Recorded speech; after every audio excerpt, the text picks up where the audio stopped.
Yo! Alright guys, wala nang intro-intro. Unboxing na agad.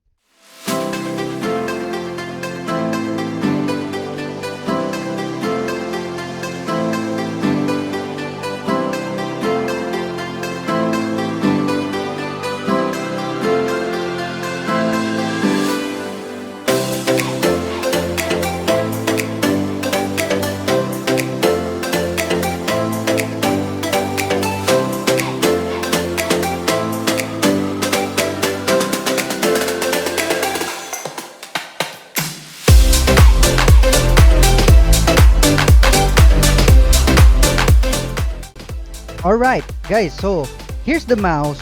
Here's the Razer Viper.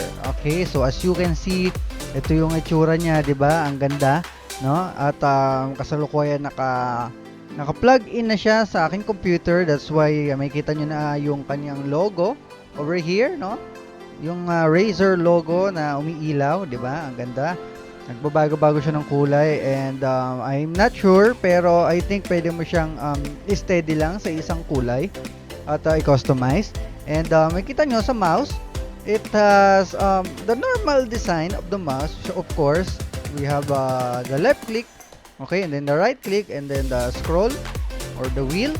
And maganda sa kanya at both sides, meron siyang two buttons pa na pwede mo ring i-customize, and also sa kabilang side of course, okay, so sure, kahit pakaliwete ka o kanan ka, mag-fit sa'yo yung ating gaming mouse na ito. And also sa ilalim, okay, nakikita mo it has a button for the DPI, so pwede mong palit-palitan ng level or the amount of DPI with a maximum of 16,000 DPI. And makita nyo kanyang sensor, wala siyang laser or wala siyang optical light. Okay, unlike those normal or common na mga mouse, this is the A4 Tech, makita mo yung kanyang laser sensor. Okay, but this one, wala siya.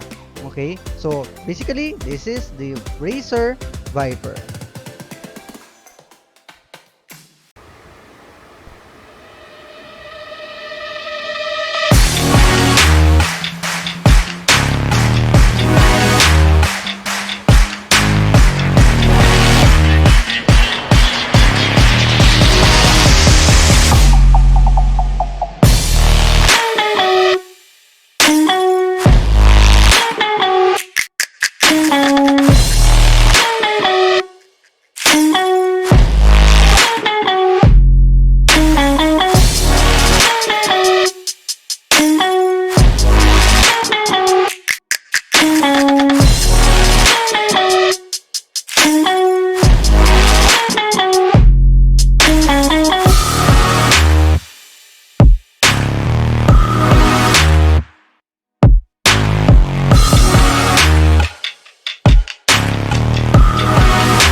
Alright, so guys, ayun no, basically yun lang naman po yung laman ng ating Razer Viper, no? So ito po yung pinaka-box niya, no?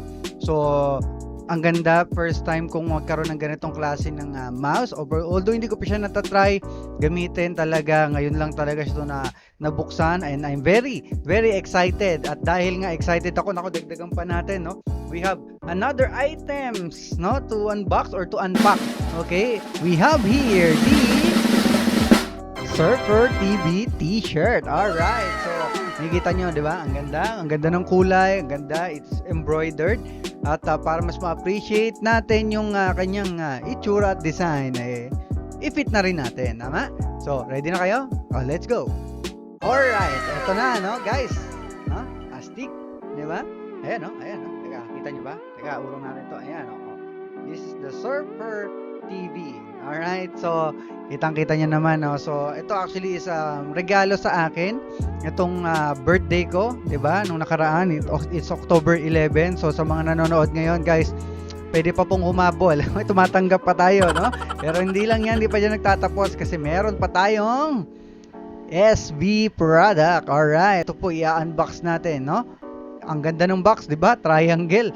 So ngayon, ano ba itong i-unbox natin? Pakita ko sa inyo. Dahan-dahanin natin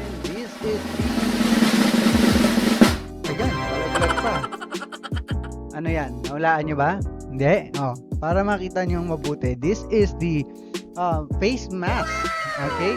So, para naman siyempre, safe tayong lahat, and at the same time, kahit na ikaw ay pinoprotektahan mo yung sarili mo from the virus, maganda pa rin tignan yung yung forma mo, 'di ba? Hindi pa rin talaga masasacrifice yung ating itsura. Okay? So, ito siya. Okay? So, try nating i-fit. Okay? Wait lang ha.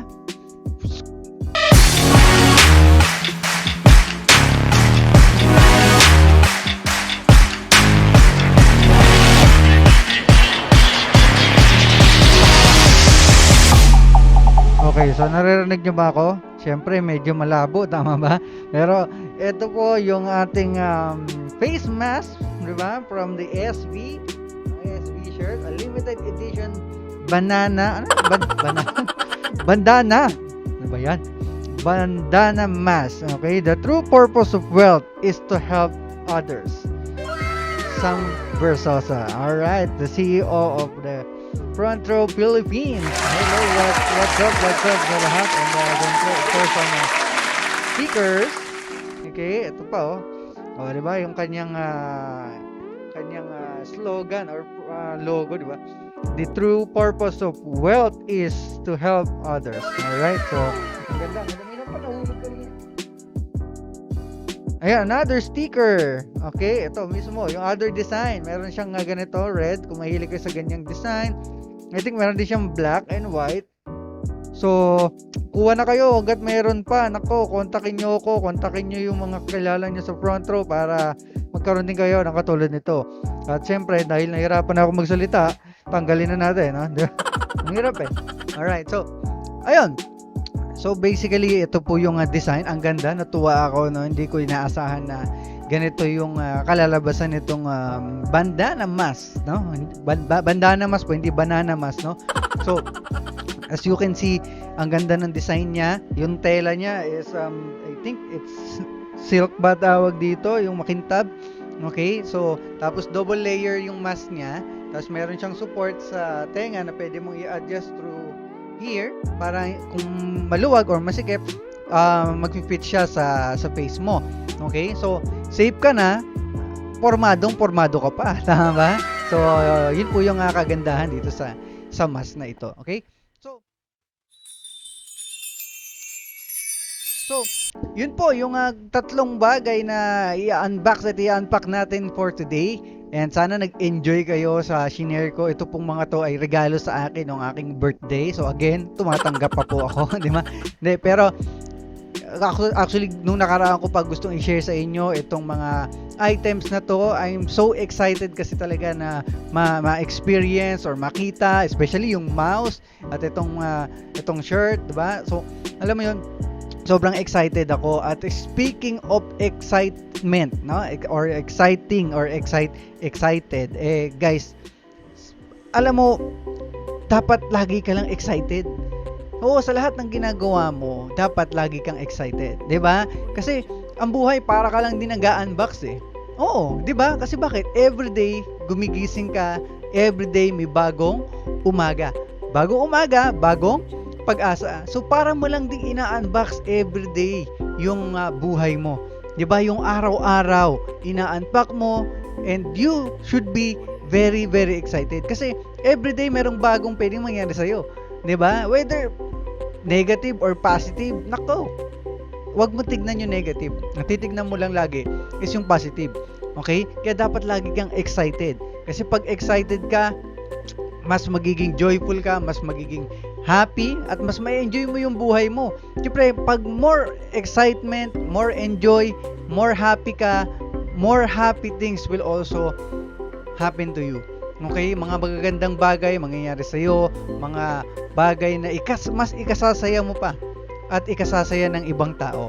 Kaya always and always, okay, dapat lagi ka lang excited na gumising, excited sa bagong umaga, excited sa bagong kinabukasan. 'Di ba? Sabi nga, 'di ba? Yesterday is history. Tomorrow is a mystery. But today, it is a gift. That is why it is called a present. Di ba? So guys, ito po yung mga gifts, di ba? Thank you for the presents na binigay ninyo sa akin and also sa mga present ngayon na nanonood. Maraming salamat din sa inyong panonood. So, yun lang po ang gusto ko i-share sa inyo. Sana meron akong na-share na enjoy at nagustuhan ninyo. Next time, i-share ko sa inyo yung aking review about the mouse and about the mic and the Focusrite. Abangan ninyo yung video na yan. Alright? So, yun lang guys. Maraming salamat. Hanggang sa muli. Bye-bye!